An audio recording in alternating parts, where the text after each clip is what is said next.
Bagian yang terakhir adalah adjective clause, yaitu clause yang mendeskripsikan kata benda atau pronoun. Contohnya semacam ini. An angry tiger snarled at me. Angry merupakan adjektif. Nah, sekarang kita akan rubah ketika kita tambahkan satu kalimat tambahan baru. Keseluruhan ini kita ubah menjadi adjektif saja. Nah, kita ubahnya caranya dengan misalkan the angry tiger di sini, the tiger that was angry snarled at me. Kita mengubahnya the angry tiger menjadi the tiger that was angry. The tiger that was angry. Bagian that was angry merupakan adjective clause yang mendeskripsikan tiger di situ. The woman is filling the glass that she put on the table. Nah, gelas yang dia letakkan di meja.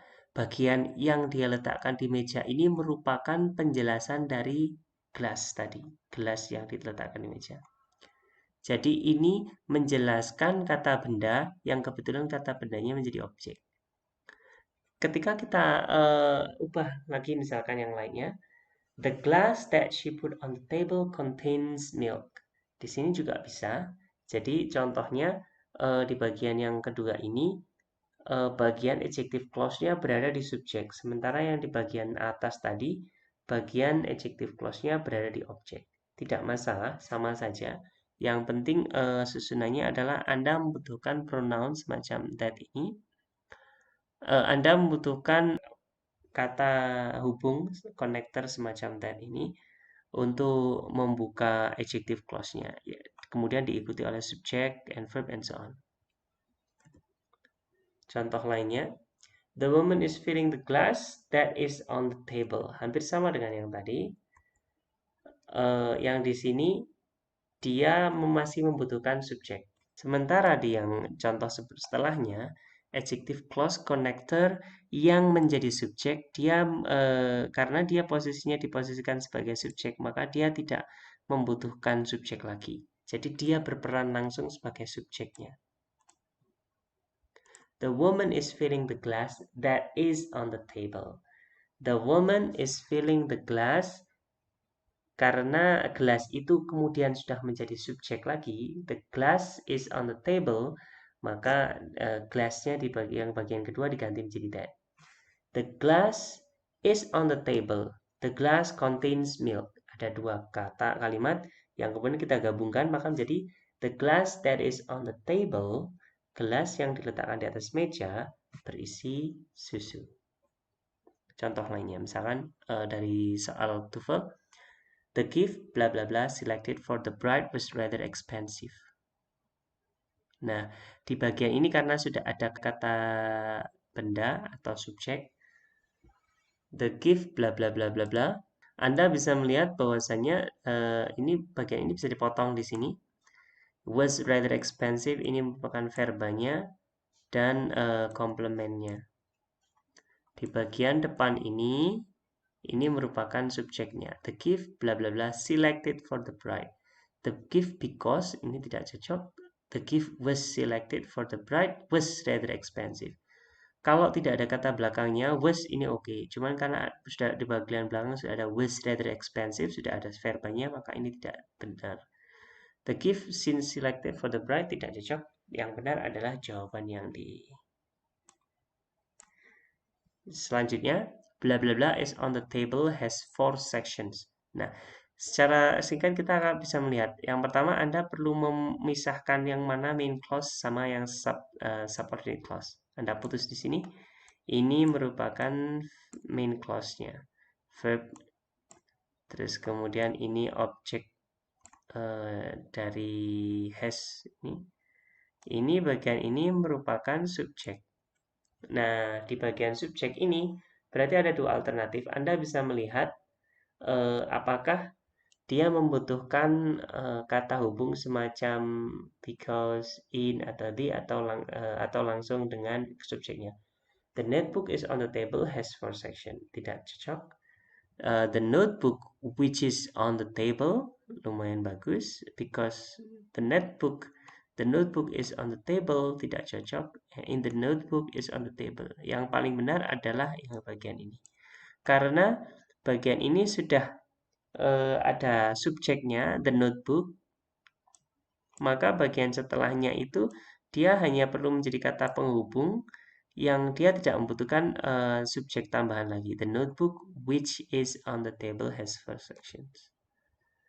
Jadi formulanya, kalau misalkan kita menggunakan adjective clause, connector, whom, ada 3, whom, which, sama that, kita perlu melihat apakah bagian yang dijelaskan itu merupakan benda atau orang. Yang paling sering di umum adalah that, bisa digunakan sebagai benda maupun orang. Tetapi kalau whom itu hanya sebagai orang, sebagai objek, tapi which untuk sebagai benda. Jadi sebagai ini contohnya, I like the book which you recommend.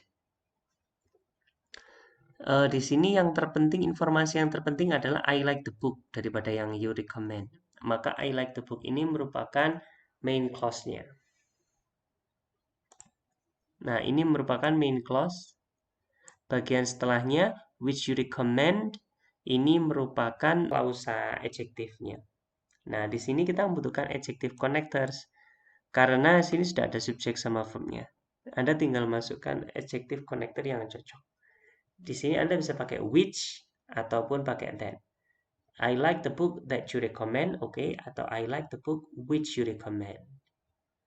Nah, ketika ditaruh di depan, the book which you recommend, karena tetap membutuhkan di bagian depannya sudah ada subjek, maka Anda tinggal menambahkan adjective connector di sini. Nah, sesekali adjective connector ini bisa di-omitted. Jadi misalkan the book which you recommend was interesting. Kadang-kadang Anda bisa bilang bahwasanya the book you recommend was interesting. I like the book which you recommend. Kadang-kadang Anda juga bisa menulis I like the book you recommend. Cuma ini biasanya cocok digunakan untuk spoken English atau casual written English, semacam tulisan-tulisan biasa, bukan tulisan akademis ya, ataupun yang formal. Nah, ketika sebagai subjek, maka perbedaannya adalah Anda menggunakan who daripada whom. Kalau whom ini cocok sebagai objek. Tapi kalau who ini biasanya sebagai subjek. She needs a secretary, contoh. She needs a secretary who types fast. Nah, dia bisa ditulis di situ. She needs a secretary who types fast. Who di sini merupakan adjective connector. Setelah adjective connector who, karena dia bisa berperan sebagai subjek, Anda tidak membutuhkan subjek tambahan lagi. Jadi di sini sudah tidak perlu. She needs a secretary that type fast, gitu juga bisa. Yang kedua, a secretary who types fast is invaluable. A secretary who type fast. Who di sini merupakan adjective connector yang berperan sebagai subjek. Setelah adjective connector subjek ini, Anda tidak membutuhkan subjek tambahan lagi. Contoh, I just finished reading the novel whom the professor suggests for my book report. The plane that he was scheduled to take to Hawaii was delayed. The movie which he watched on cable last night, it was really frightening. Tiga ini, kita akan melihat satu persatu. I just finished reading the novel whom the professor suggests for my book report. Jika Anda lihat, kira-kira bagian mana yang merupakan main clause-nya? Alright, baik. Bagian ini merupakan main clause-nya. I just finished. I merupakan subjeknya. Just finished reading what? Reading the novel and so on ini. The novel ini merupakan objeknya.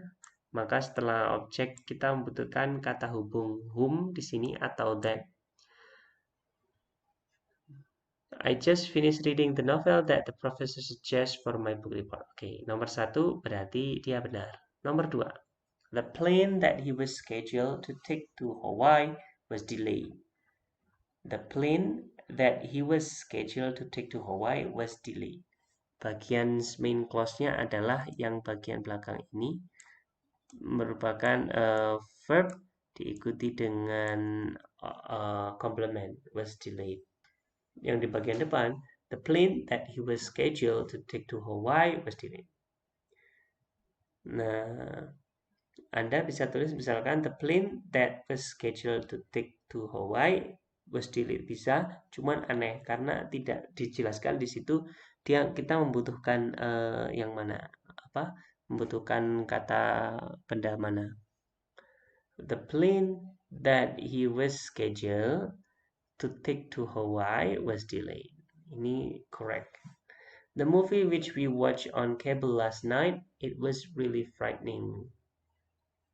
Nah, di bagian ini, the movie which we watched on cable last night, ini merupakan bagian dari adjective clause yang dia menjadi subjek.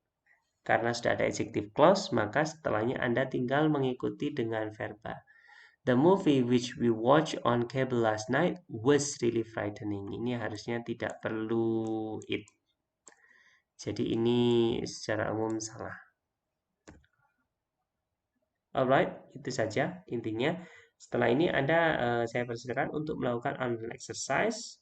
Silakan lakukan secara individual and you can compare your score with your friends.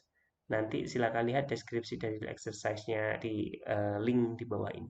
Terima kasih.